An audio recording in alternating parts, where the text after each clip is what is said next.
बिस्मिल्लाहिर्रहमानिर्रहीम। अस्सलाम वालेकुम नाज़रीन, आप यूट्यूब चैनल देख रहे हैं। मैं इमरान खान हूँ। मैं बहुत सारी तफसीलात हैं आपके साथ शेयर करनी है, लेकिन सबसे पहले इमरान खान साहब के हवाले से चंद दिन पहले मैंने आपको बताया था कि जेल में उनकी सिचुएशन क्या है।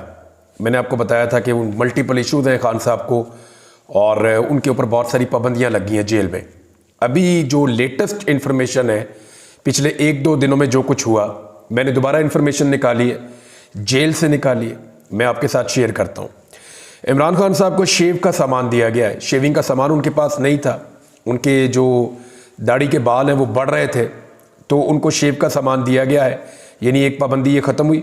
और रेज़र का, क्योंकि एक रेज़र दिया जाता है कैदी को, इमरान खान साहब को पूरा पैकेट दिया गया है। जेल में ऐसा नहीं होता नॉर्मली, लेकिन इमरान खान साहब को पूरा पैकेट दिया गया है। आम तौर पे जब किसी कैदी को एक रेज़र दिया जाता है तो इस्तेमाल करने के बाद वो वापस उसको देना होता है और वहाँ पे कोई मुलाजिम खड़ा रहता है करीब। तो यहाँ इमरान खान साहब को पूरा उसका एक पैकेट दिया गया है, जो मेरे पास जेल से इन्फॉर्मेशन है। जो स्टोर कीपर है उसने कुछ ज़रूरी सामान भी, जो इमरान खान साहब ने कहा था, जो सामान उन्होंने मांगा था, सारा नहीं लेकिन जो ज़रूरी सामान है उसमें से बहुत सारा सामान इमरान खान साहब को मुहैया कर दिया है। इमरान खान साहब को अखबार की सहूलत अब वापस मिल गई है। जब हमने ये वीलॉग किया था उस वक्त तक नहीं थी, उसके बाद अब वापस मिल गई है। 2 दिन पहले इमरान खान साहब ने दोपहर का खाना लेने से इनकार कर दिया था। जेल में ये छोटी बात नहीं होती, बड़ी बात होती है। तो उसके बाद जो है वो खाने का, मैंने आपको बताया था कि जो प्रॉब्लम्स आ रही थी, फिर अमले के लोग पहुंचे, उन्होंने इमरान खान साहब से मुज़ाकरात किए और उन्होंने बताया कि जी हमारी क्या मजबूरियां हैं। एक और जेल से जो मुझे खबर आई, अब उसके अंदर मुझे कोई तफसील नहीं बता पा रहा क्योंकि उन्हें आइडिया ही नहीं है। मुझे ये खबर आई कि 2 मरतबा इमरान खान साहब से कुछ लोगों ने मुलाकात की है जेल में, और ये मुलाकात रात के वक्त हुई है। अब ये कौन लोग थे, कहाँ से आए थे, क्यों मिले इमरान खान साहब को, इसके बारे में कोई इन्फॉर्मेशन नहीं है, क्योंकि जब वो मुलाकातें हुई तो वहाँ पे जेल के अमले का कोई बंदा मौजूद नहीं था।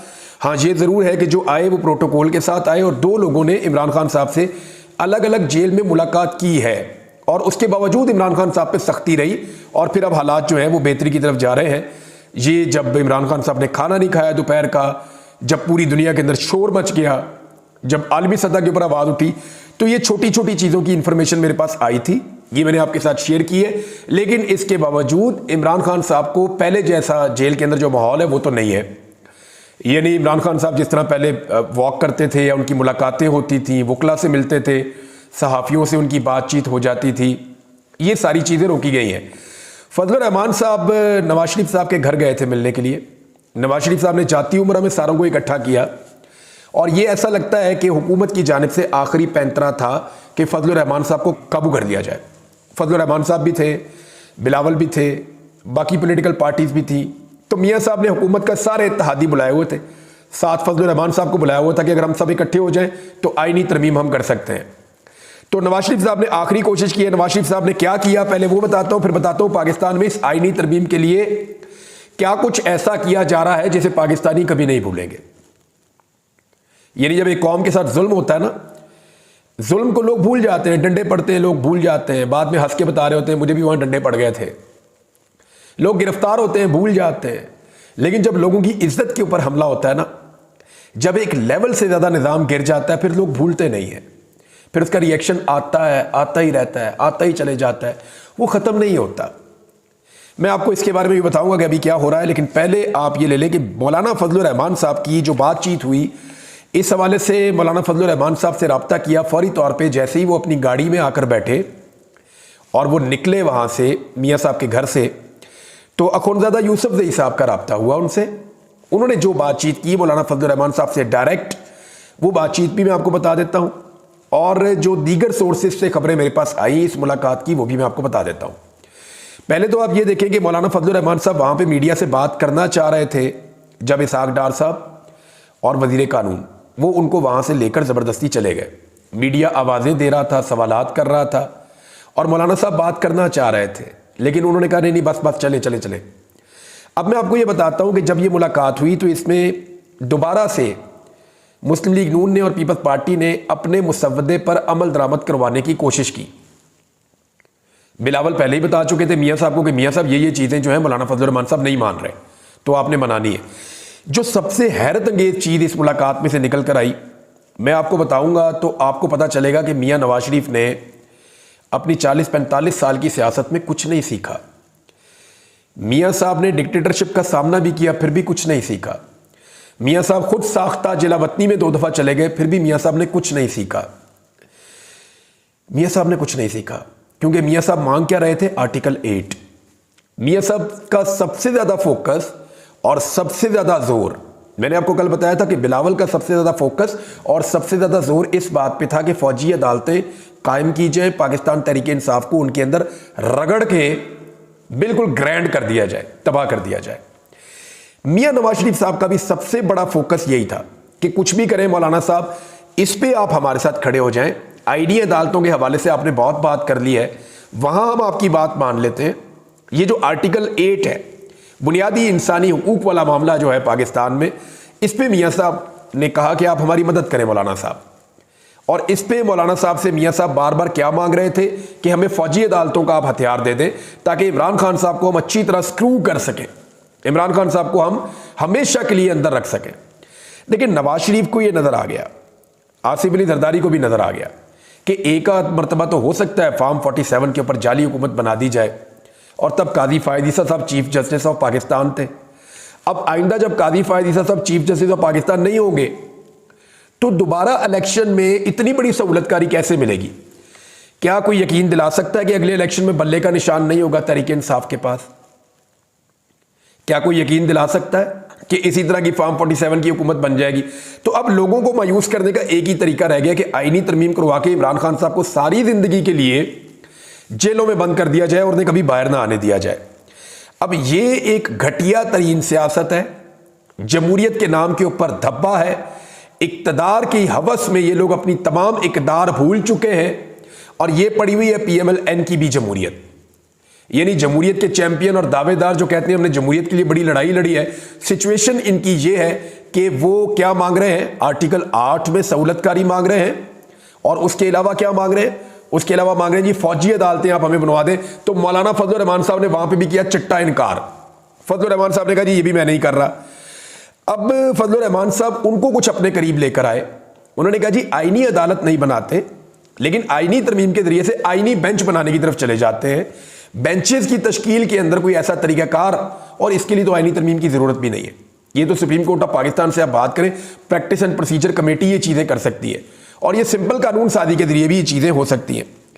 बहरहाल फजल रहमान साहब को ये रिक्वेस्ट की गई जी, बाहर मीडिया मौजूद है तो थोड़ा सा जरा ये स्टेटमेंट दे दे कि हम करीब आ गए हैं, ताकि लोगों की आस ना टूट जाए। तो फजल रहमान साहब क्योंकि वफादार आदमी होगा, ठीक है चलो यार, फजल रहमान साहब चले गए।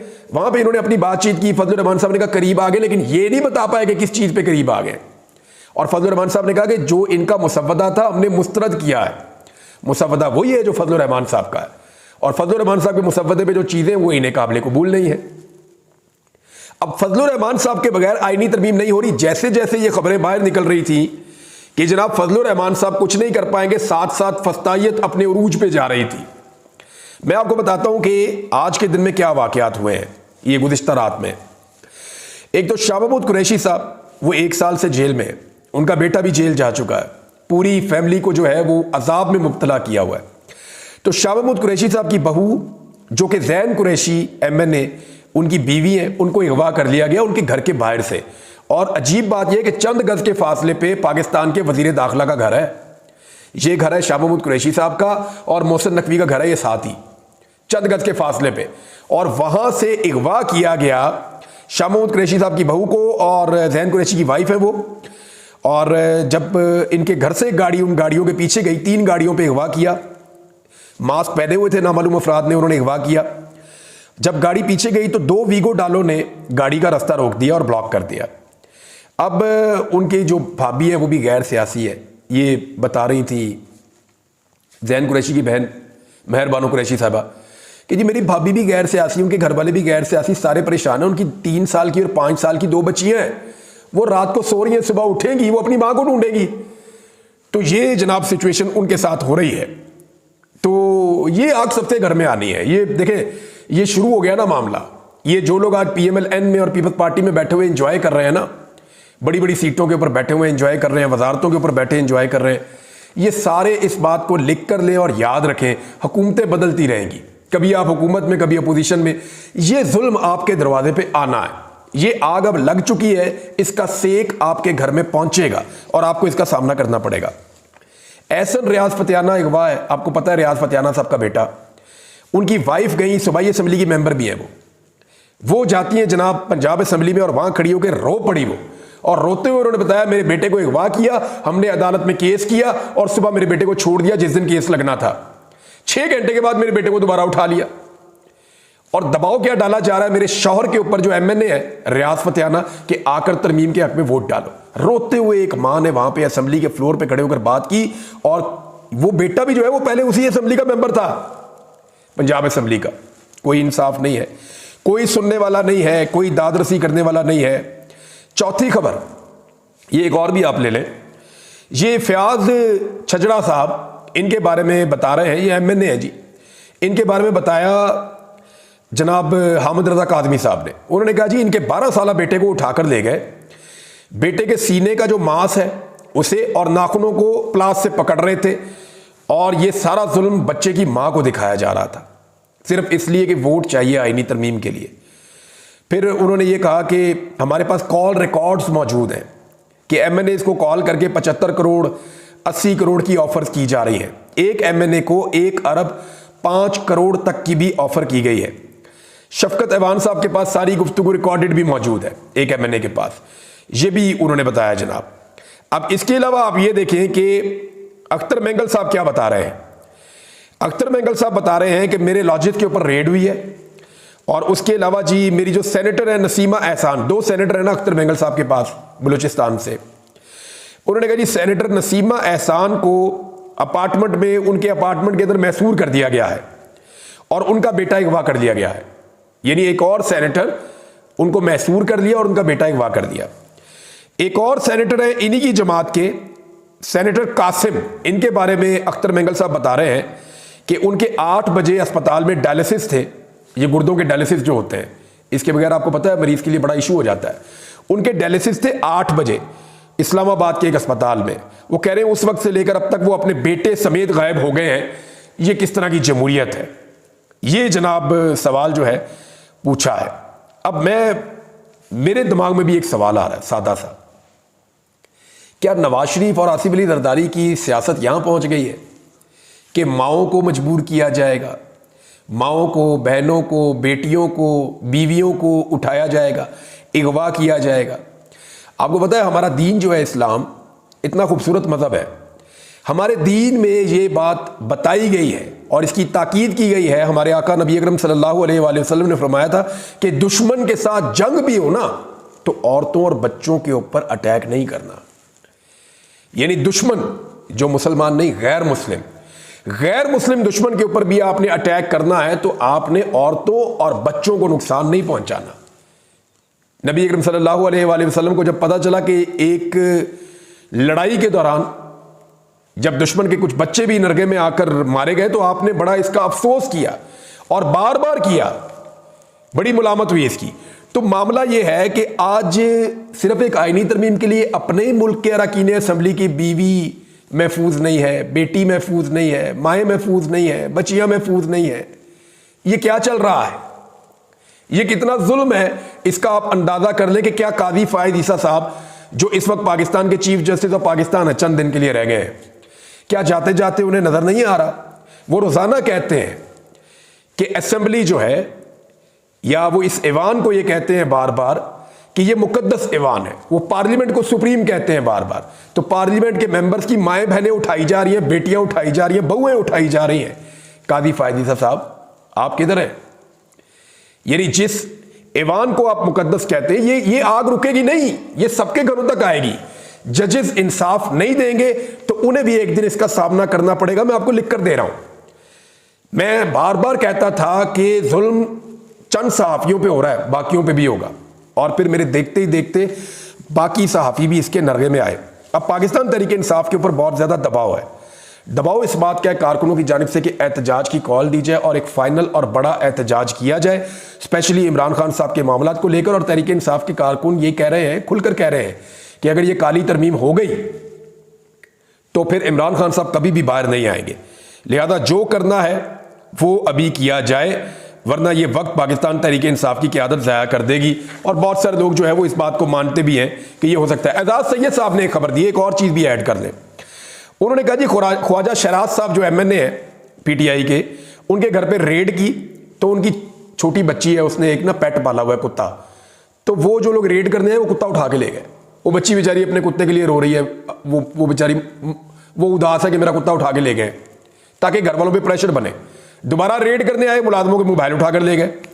अब जुनैद अकबर और इकबाल अफरीदी इन दोनों ने बताया कि हमें पेशकश की गई है और बड़ी अमाउंट्स की पेशकश की गई है कि जनाब आप हमसे पैसा ले लें और आप आईनी तरमीम में वोट डाल दें, आईनी तरमीम के हक में। तो ये क्या करना चाह रहे हैं आईनी तरमीम से? वैसे ही मुल्क के ऊपर कोई कब्जा कर ले, कोई इमरजेंसी मार्शल लॉ लगा दे मुल्क पे। यानी हद होती है किसी चीज की कि औरतों को उठा लेना, बहुओं को उठा लेना। मेरी अभी तक दिमाग में ये बात मुझे समझ नहीं आ रही कि ये किस लेवल तक हम पहुंच गए हैं। तो ये सिलसिला रुकेगा तो नहीं, ये कभी नहीं रुकेगा। किसी सोसाइटी में, किसी मुआशरे में इन चीजों की इजाजत नहीं होती। जहां जहालत होती है वहां पे भी इन चीजों की इजाजत नहीं होती, लेकिन यहां पे हो रहा है। अब मैं एक चीज नाज़रीन, पर्सनल मैं बहुत कम बात करता हूं, लेकिन अभी मैं आपको बताना चाहता हूं कुछ चीजें। फरवरी 2024 में जब इलेक्शन हुआ ना, उससे पहले मुझे बहुत वार्न किया गया था, मना किया गया था, तो मैंने अपना काम किया।